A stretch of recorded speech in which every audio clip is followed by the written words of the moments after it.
Hey guys, I just want to show you a quick, really inexpensive find and what it can be worth to you.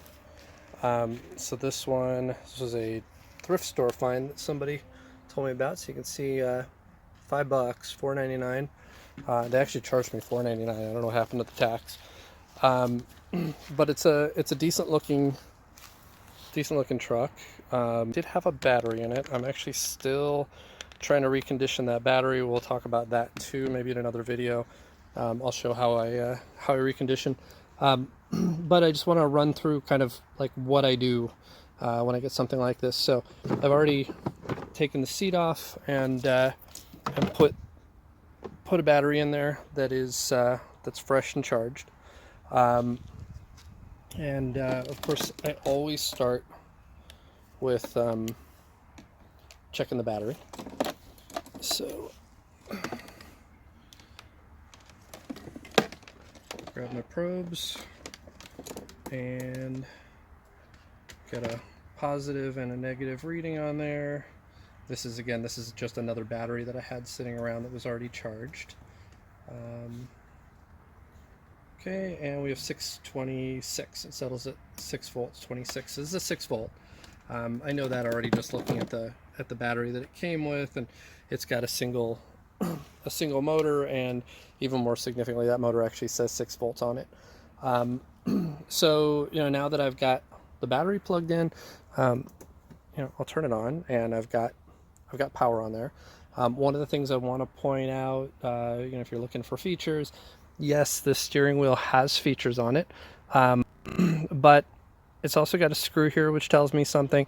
And in this particular case, steering wheel is not screwed in. There's a spot for the screw right here. These fall out all the time. I get them like this a lot. But you see no wires coming out of there. But it has a speaker, and it's got some buttons. And if you undo this screw, guaranteed, especially with those speaker openings, we're going to find some batteries, some old batteries. They look like they haven't, at least they haven't exploded or anything, so they're still good. So we'll change those batteries, and hopefully we'll get some sound effects. But you can see that that's a whole separate maintenance. Don't forget to look for that when you don't have any sound or other features. Don't forget to check and see if there's maybe another battery somewhere, even when the power is on. Before I put this on, I can see already that this actually has an input on it. It even looks like it may have some other speakers. So I think I get the sense that this model will take audio in. It says MP3 there, so I'm pretty sure it takes audio in. And it was really hard to figure out where the forward and reverse was on here, but it's actually here on the stock, which is cute. Forward, back.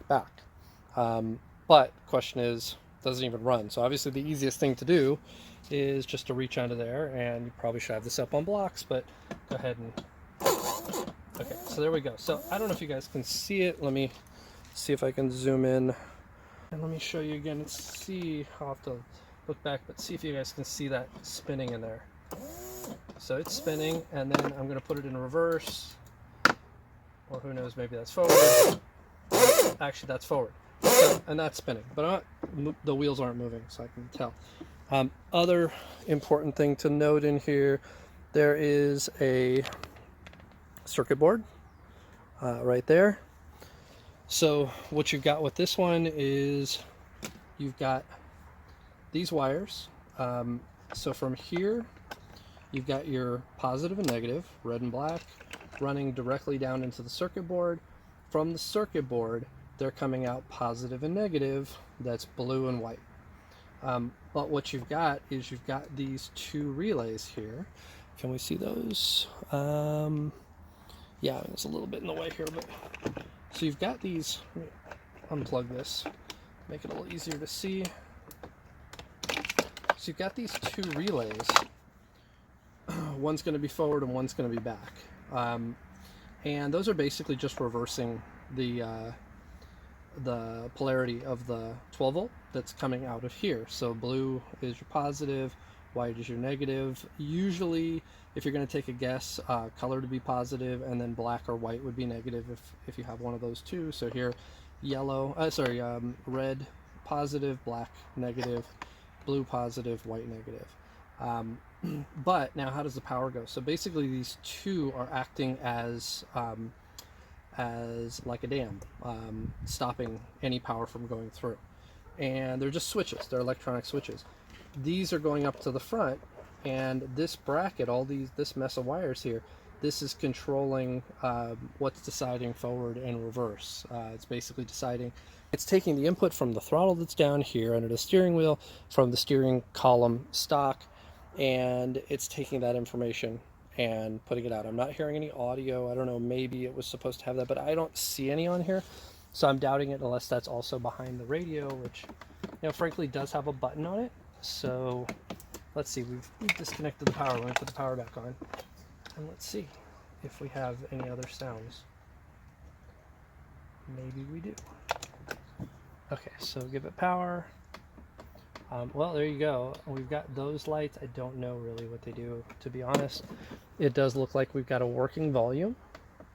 So I'll have to play with those and figure it out. Oh, actually, I think I know what that is. Actually, I think that is probably, since I see the battery lights, I think that's telling us how much battery we have, which is nice.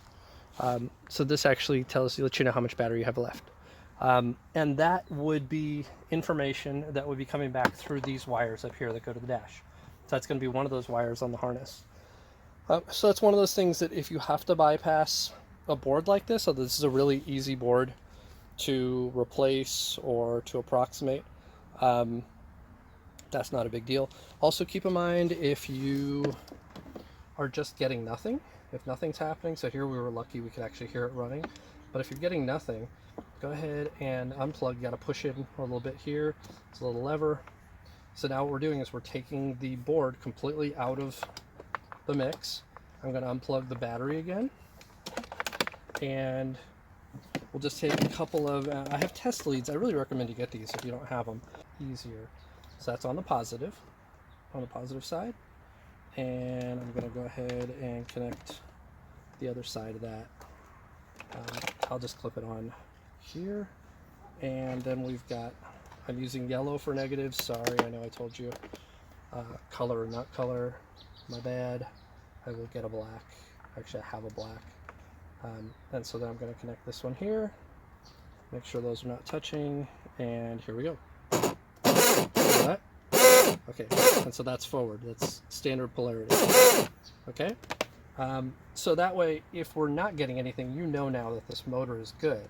But if you haven't noticed, the wheel is not turning. So really, really obvious answer to that at this point. We've got power going from the battery into the harness. Well, going through the battery, it is running into the board.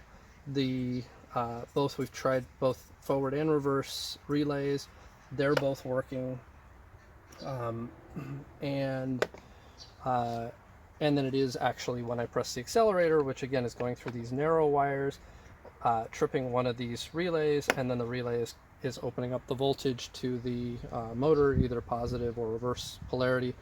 We know all that's working, so this is pretty simple. This is a bad gearbox. That's what we've got. We have a bad gearbox. So easy to know. $5, I feel like that's probably pretty good. I don't know if you guys can see this or not, but there's here, sorry, a little bit of leg there. So there's a hole for another motor, and there would be space for a gearbox behind that. So this would be a good one, really, just to do an upgrade. Have to look at those relays closely and see whether or not they'll handle 12 volts. Don't just assume that they will, otherwise just short that out and you'll lose your board. So it could still be a 6 volt. And then keep in mind, if you do a 6 volt and you do double wheels, you're not really gaining a whole lot. It'll keep it straight, but it's not really going to be that much power spread across two wheels. Probably not going to get any speed. You'll just get a little better drive.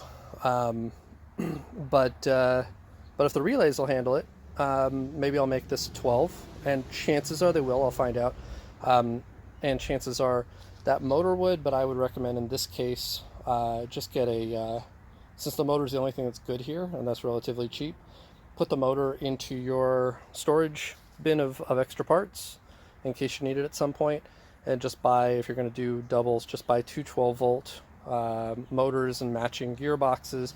You can even get them pretty cheaply as a single unit already pre-configured, so you know that they'll work. They'll both fit in there, and maybe I'll do an upgrade video on how to do that, and then I'll give this one away to some lucky kid, and we'll get everything working. But pretty simple. I would guess the total price of making this thing good, I mean, maybe 50 bucks, but possibly even 25 bucks to get the whole thing. You know, it's got cool taillights and headlights. I haven't noticed any wiring running to either one. Pretty easy thing to check out here because it's all accessible. Hey, yeah, guess what? It is running back there. So I do actually see lights. But I don't see them on, so it's just a switch I gotta look for. Interesting one to play with. All the parts are here, everything you'd need to make this go for $5, except, as I say, either one gearbox and motors, or two if you want to do both. And I'll do a video on how to do that, and I'll even trace back the wires and figure out where they come from, and I'll either extend this video or make another video about that. Okay.